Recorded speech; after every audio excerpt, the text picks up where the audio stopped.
আসসালামু আলাইকুম। আমাদের চ্যানেলে স্বাগতম। আজকে আবার হাজির হয়েছি নতুন একটা ভিডিও নিয়ে। আজকের ভিডিও গর্ভের বাচ্চার লিঙ্গ কত মাসে তৈরি হয় এবং আলট্রাসোনোগ্রাফি করেও গর্ভের বাচ্চার লিঙ্গ বোঝা না যাওয়ার কারণ কি। ভিডিওটা খুবই গুরুত্বপূর্ণ, শেষ পর্যন্ত দেখুন। ভালো লাগলে চ্যানেলটিকে সাবস্ক্রাইব করতে ভুলবেন না।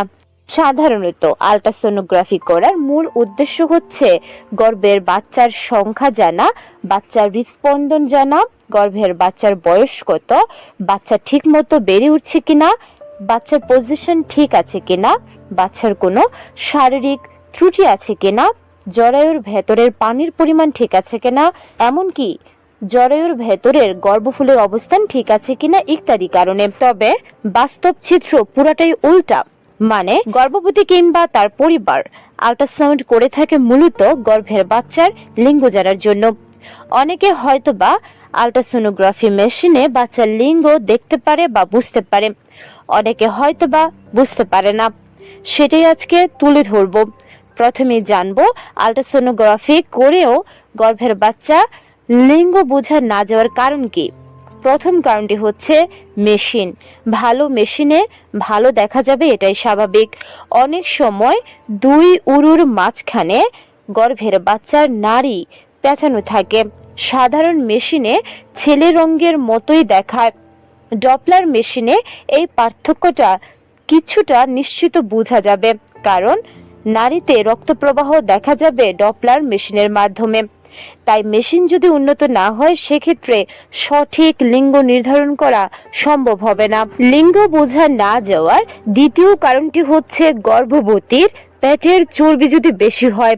গর্ভবতী যদি কিছুটা মোটা হয়ে থাকেন এবং তার পেটের মধ্যে যদি অতিরিক্ত চর্বি থাকে সেক্ষেত্রে গর্ভের সন্তানের লিঙ্গ সঠিকভাবে বোঝাটা একটু কষ্টকর। মানে ছেলে বা মেয়ে হবে সেটা বোঝা নাও যেতে পারে। তাছাড়া জরায়ুর ভেতরের পানির পরিমাণের কারণেও লিঙ্গ বোঝা নাও যেতে পারে। জরায়ুর ভেতর পানি যদি কম থাকে তাহলে ছেলে বা মেয়ের লিঙ্গ দেখা যাওয়ার সম্ভাবনা অনেকটাই কমে যায়। গর্ভের বাচ্চার লিঙ্গ বোঝা না যাওয়ার অন্যতম আরেকটি কারণ হতে পারে যদি গর্ভের মধ্যে একাধিক সন্তান থাকে।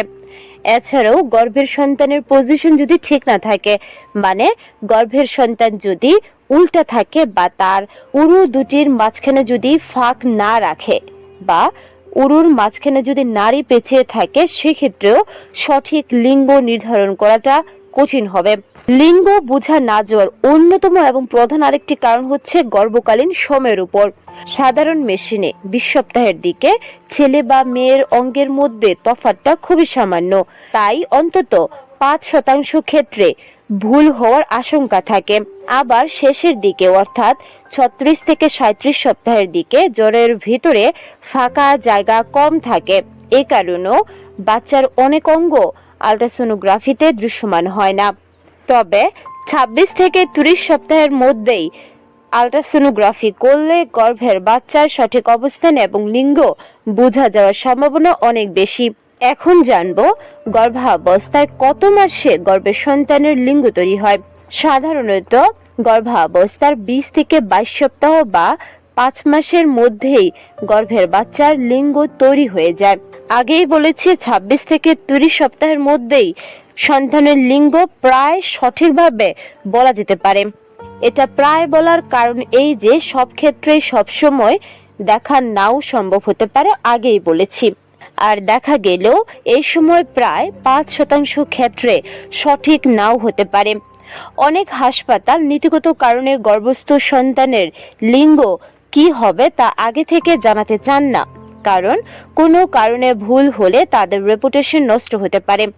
এছাড়াও আগে থেকে গর্ভের সন্তানের লিঙ্গ জানা অনেক দেশের জন্য আইনীয় দণ্ডনীয় অপরাধ। আগে থেকে লিঙ্গ জানা থাকলে অনেক সময় মেয়ে শিশুর জন্ম হওয়ার আগেই গর্ভপাত করানো হয় বা সন্তান নষ্ট করে ফেলা হয়। তাছাড়া এটা না জানাই উত্তম, কারণ গর্ভের সন্তান কি হতে চলেছে সেটা বড় কথা নয়, বাচ্চা সুস্থ আছে কিনা সেটাই ইম্পর্টেন্ট। গর্ভে যে সন্তানই থাকুক না কেন সেটা তো আপনারই অংশ। আশা করছি ভিডিওটা দেখে ক্লিয়ারলি বুঝতে পেরেছেন গর্ভের বাচ্চার লিঙ্গ কখন তৈরি হয় এবং লিঙ্গ বোঝা না যাওয়ার কারণ কি। ভিডিওটা ভালো লাগলে চ্যানেলটিকে সাবস্ক্রাইব করতে ভুলবেন না। আল্লাহ হাফেজ।